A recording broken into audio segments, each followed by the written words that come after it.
The best story of the day is this story about Lena Dunham, and I would just be remiss if I didn't lead off with it because it is so grand and so glorious, and she is such a terrible person in every way. This, of course, is Lena Dunham, the wildly unattractive star of Girls. The reason that I point out that she's wildly unattractive is because she has said in the past that if you find her wildly unattractive, it's because you're sexist.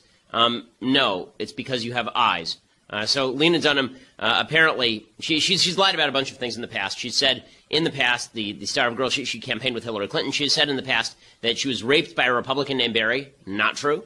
She has said that she did not abandon her dog. She just was given a dog that had a history of being abused. Also not true. And now her latest story, her latest iteration in her stupidity cycle, comes courtesy of American Airlines. On Thursday, Dunham tweeted that she overheard two American Airlines employees speaking about how they believed that the transgender agenda was terrible for children. Horror! Shock! No, they must be stopped. It's just too terrible. She tweets out late last night, quote, "At this moment in history, we should be teaching our employees about love and inclusivity, American Air. That was worst part of this night." Everything that she does is always about the drama, right? Oh, it's the worst thing that ever happened. It's just the worst part of the night. I can't handle it. And American Airlines wrote back, "You have us concerned. Please meet us in DMs with your record locator and details." What they really should have said is, "You have us concerned. Please see a psychologist as soon as humanly possible." And then she started DMing with them. And here's what she said, quote, "Hi, I heard two female attendants talking about how trans kids are a trend. They'd never accept a trans child, and transness is gross. I think it reflects badly on uniformed employees of your company to have that kind of dialogue going on. What if a trans teen was walking behind them? Awareness starts at home, but jobs can set standards of practice. Thanks for your consideration." So in other words, there are two women walking along talking about one of the hottest issues of the day, trans children, right? Kids who believe that they are a member of the opposite sex. And these women were saying, "I would not accept it if my child said that they were a member of the opposite sex," which is perfectly rational, since you shouldn't really accept that because your child is not a member of the opposite sex. You should look for treatment. And this idea that, as a parent, you should accept this new idiocy foisted on Americans by leftist society, it's just dumb all the way through. But she says, big sister Lena Dunham, Big Sister, the one who said that she once pleasured herself next to an 11-year-old sister, so she's not just big brother, she's big sister, and the best kind of big sister. Big sister reports that to American Airlines. What if someone had been walking behind them? Someone was. And she was a terrible person. So she reported that, and then she said, "I wasn't flying American. This was at JFK, and I was in a terminal with American attendants." An American wrote back, "Do you know what gate this was at?" She said, "I was in the arrivals hall coming from gate B30 to baggage by the Hudson News across from the wine bar." Okay, Stalin. I mean, my God, just reporting people for having normal conversation in the hallways at JFK, like this is what this has come to now. It wasn't manifesting in their behavior toward trans people. It wasn't manifesting in how they treated any of the trans customers. It wasn't manifesting in anything, even assuming all of this is true. They said, "Thanks for the info, Lena. We're passing this along to our team to review." And she wrote back, "Thank you." And then she wrote, hashtag across from the wine bar. So now we're now like targeting and tracking down anyone who has wrong think. I mean, this is Orwellian garbage. Orwellian garbage. Number one, these women can say whatever they like. Even if they'd been saying stuff that was really anti-Semitic, do you think that I would have gone to American Airlines and said, "You have these two vicious anti-Semites working for your company"? Like, get over it. Get over it. It's a free country. You may think that people are terrible. That doesn't give you the excuse to destroy their jobs. As I said, on Sunday we did a Q&A. As I said, if it's not impacting how they do their job, it makes no difference. Okay, then there's a big, and then she tweeted, "For those who followed my airport saga yesterday, here's my takeaway. These days it's the little things. A smile, offering a seat, respect."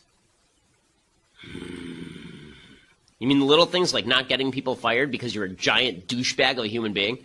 Like the little things like not targeting random passersby who happen to disagree with you on a hot political issue of the day? I mean, God, heavens forfend if they had said they voted for Trump. I mean, my God, then Lena Dunham really would have reported them to American Airlines. Except there's one extra wrinkle to this story, as always. American Airlines checks out the story, and on Friday they told Fox News, quote, "We always look into complaints from customers, but at this time we are unable to substantiate these allegations." So there is no evidence that any of this happened at all. And Lena Dunham, once again, is just saying crap, because this is what Lena Dunham does to get attention. Leftists, I never give you advice because I want you to continue to be a giant fail. But here's a piece of advice. Stop associating with nutcases like Lena Dunham if you want people to take you seriously. Number one, having your little emissaries going around and reporting people in USSR, East Bloc Stasi fashion, when they say things you don't like, that's gross enough. Having them lie about it or say it without evidence is really, really super gross. And at this point, the fact that the left continues to hang on to Lena Dunham just like they hang on to Linda Sarsour is just demonstrative of the fact that they don't care about middle America. They don't care about people who disagree. They want the heroes that they want, and it doesn't matter if those people are garbage heaps. Those people must be upheld. It doesn't matter that Lena Dunham is a personal dumpster fire. They're going to continue to label her just the woman of the year.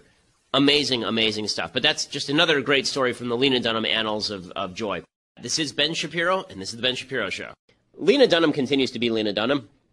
And one of the things that is amazing about Lena Dunham is that Lena Dunham actually thinks that she is some sort of poetic genius. So she's now written a poem. She's now written a poem called Monday After March. Monday After March. Here we go. From Human Potato, Lena Dunham. Donald Trump only recognizes the humanity of women who look like his daughter. But after this weekend, he better know that we are all his daughters. Rebellious ones. The kind who steal the car keys and the wallet and sneak out before we can be stopped. The kind who F with his friends and flirt with his enemies. The kind who turn it out and rage out. The kind who don't give a bleep what our daddies think and recognize the way so many fathers have failed us. Okay, so if we're going to talk about fathers that fail, why don't we start with Lena Dunham's father? Really, let's start with Lena Dunham's father. Lena Dunham's father apparently put up pictures of vaginas all over the walls of her New York City apartment growing up. Lena Dunham's father apparently saw nothing wrong with his daughter, even while his daughter was sexually abusing his other daughter. Lena Dunham's father was this kind of Art Nouveau, ridiculous, she leftist, and he brought up a daughter like Lena Dunham, who thinks that males are the worst thing ever. So if we're going to talk about bad dads, let's start with Lena Dunham's dad, because clearly he did a crappy job at raising his daughter. I love the fact that she says that we are all Donald Trump's daughters. Donald Trump didn't know that. I mean, he's not paying enough child support if that's the case. I like that she says that they're the kinds who steal the car keys and the wallet and sneak out before we can be stopped. Her idea of feminine independence is being a 15-year-old rebellious girl. This may be the problem with Lena Dunham's life. Maybe one of the reasons you're so miserable, gal, is because 15-year-old girls are not typically particularly happy, the kinds who steal the car keys and go out with their friends. That's not the hallmark of happiness. And when she says that this is the fault of fathers that have failed us, that we don't care, it says the kind who don't give a bleep what our daddies think and recognize, the way so many fathers have failed us. Maybe you should care what your parents think because your parents are wiser than you sometimes. First of all, Donald Trump is not your daddy. It's amazing. It's amazing that even the folks on the left, they worship government so much that they can't even acknowledge that Trump isn't their father. Right? Yesterday, we had a whole spiel about this with Kellyanne Conway. Government is not your parent. Donald Trump is not your dad. The media is not your mom. But Lena Dunham is so ensconced in this leftist worldview that Donald Trump is her father, and it gives her an excuse to act like a bratty teenage child and go out there and rage about her vagina for no apparent reason. It's pretty incredible that Lena Dunham is considered a up-and-coming voice on the left, a person who spoke at the Democratic National Convention. You want to know why the DNC continues to fall apart? They continue to fall apart because they give respect to ideological, ridiculous people, just ideological clowns like Lena Dunham, who thinks that this represents some sort of deep art rather than the angst-filled musings of a diary-writing 15-year-old girl with an absentee dad.